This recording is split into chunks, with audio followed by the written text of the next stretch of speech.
Selamat sejahtera saya ucapkan kepada Dr. Saada. Nama saya ialah Ngai Shirley, nombor metrik A170993, pelajar tahun 2 program kerja sosial. Tujuan rakaman video ini adalah untuk menjawab tugasan 2 SKPW 2043 Undang-Undang dan Kerja Sosial. Dalam video pembentangan ini, saya akan menjelaskan 4 fungsi sosial Undang-Undang sebagai instrumen kawalan sosial, peranan pekerja sosial sebagai advokator dalam mengendalikan kes kanak-kanak, penderaan seksual berdasarkan Akta Kanak-Kanak 2001 Pindaan 2016, dan tindakan yang boleh diambil oleh keluarga atau mangsa apabila berlakunya penderaan seksual. Antara 4 fungsi sosial undang-undang sebagai instrumen kawalan sosial ialah kejuruteraan sosial. Undang-undang dapat membentuk norma tingkah laku serta menggunakan sekatan tertentu untuk memastikan pematuhan masyarakat. Sesiapa yang cuba merentas negeri semasa Perintah Kawalan Pergerakan akan dikenakan kompaun sebanyak RM1,000 atau hukuman penjara tidak lebih 6 bulan di bawah Akta Polis 1967 dan Akta Pencegahan dan Pengawalan Penyakit Berjangkit 1988 Pindaan 2020. Fungsi sosial undang-undang yang seterusnya ialah menyediakan solusi kepada masalah sosial. Undang-undang bertujuan untuk mengawal dan memulihkan individu yang menyimpang daripada tingkah laku normal. Akta Keganasan Rumah Tangga 1994 Pindaan 2017 telah digubahkan bagi tujuan melindungi mangsa keganasan rumah tangga yang tersenarai dalam Seksyen 2 iaitu isteri, suami, anak-anak, ahli keluarga yang lain dan orang tidak berkeupayaan. Selain itu, undang-undang dapat membentuk sikap dan tingkah laku di mana penggubalan undang-undang yang bersifat anti-diskriminasi dapat mempromosikan kesaksamaan dan keadilan sosial. Bahagian 4 dalam Akta Orang Kurang Upaya 2008 telah menjamin hak OKU untuk akses kepada peluang pekerjaan seperti orang biasa tanpa sebarang diskriminasi. Fungsi sosial undang-undang yang terakhir ialah penelakan. Penggubalan undang-undang dapat melindungi kumpulan sasaran atau orang yang tidak berkeupayaan seperti warga emas OKU, kanak-kanak dan wanita daripada sebarang ancaman atau keganasan.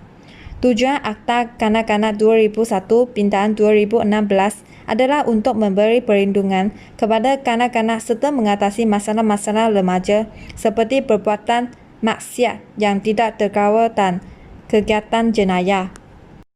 Sebagai advokator atau pembela, pekerja sosial harus menyokong klien berasaskan peruntukan undang-undang serta membantu klien yang tidak mendapat hak dan layanan yang sewajarnya daripada servis provider. Antara peranan pekerja sosial sebagai advokator dalam mengendalikan kes penderaan seksual kanak-kanak ialah menyelamatkan klien yang mengalami penderaan seksual. Pekerja sosial boleh menempatkan kanak-kanak yang mengalami penderaan seksual di pusat jagaan sementara seperti mana yang diperuntukkan di bawah Seksyen 18 Akta Kanak-Kanak 2001 Pindaan 2016. Selain itu, pekerja sosial boleh membantu klien untuk mendapat perintah sementara daripada mahkamah. Menurut Seksyen 19-1, pekerja sosial yang merupakan seorang pelindung yang dilantik berdasarkan Seksyen 8 perlu membawa kanak-kanak diletakkan dalam jagaan sementara di bawah Seksyen 18 ke hadapan mahkamah bagi kanak-kanak dalam masa 24 jam, tidak termasuk masa perjalanan dari tempat kanak-kanak ke pusat jagaan sementara dan perjalanan dari pusat jagaan sementara ke mahkamah bagi kanak-kanak.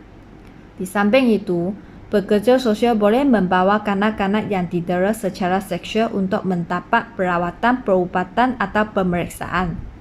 Pekerja sosial boleh terus membawa kanak-kanak tersebut kepada seorang pegawai perubatan di bawah Seksyen 20/1 sekiranya pekerja sosial yang mengambil kanak-kanak tersebut berpendapat bahawa kanak-kanak itu memerlukan pemeriksaan atau rawatan perubatan. Sekiranya kanak-kanak yang hendak dibawa ke pusat jagaan sementara merupakan seorang pesakit, maka kanak-kanak tersebut boleh dikekalkan di hospital untuk mendapat rawatan seperti mana yang diperuntukkan dalam Seksyen 20/2. Berdasarkan Seksyen 30/6, pekerja sosial haruslah menyediakan laporan pelindung yang mengandungi apa-apa maklumat tentang latar belakang keluarga, kelakuan secara am, suasana di rumah, rekod sekolah dan sejarah perubatan seseorang kanak-kanak.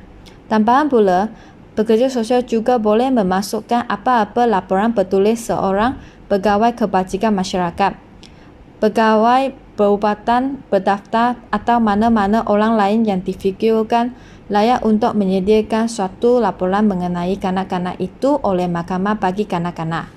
Pekerja sosial juga harus mengadakan lawatan susulan serta melakukan penilaian ke atas klien untuk memastikan kebajikan dan kefungsian sosial klien terjamin di bawah pelaksanaan perintah Mahkamah Bagi Kanak-kanak. Pekerja sosial boleh pada bila-bila masa mengemukakan permohonan kepada Mahkamah Bagi Kanak-kanak supaya memindah, mengubah atau membatalkan apa-apa perintah yang dibuat seperti mana yang diperuntukkan di bawah Seksyen 30/13. Antara tindakan yang boleh diambil oleh klien atau keluarga klien apabila berlakunya penderitaan seksual kanak-kanak ialah membuat aduan kepada Pegawai Kebajikan Masyarakat melalui talian kasih 1599, membuat laporan polis, memberi kerjasama sepenuhnya kepada Pegawai Kebajikan Masyarakat dan Pegawai Penguatkuasa dalam proses penyiasatan dan memberi maklumat yang benar kepada Pegawai Pelindung bagi tujuan penyediaan laporan pelindung.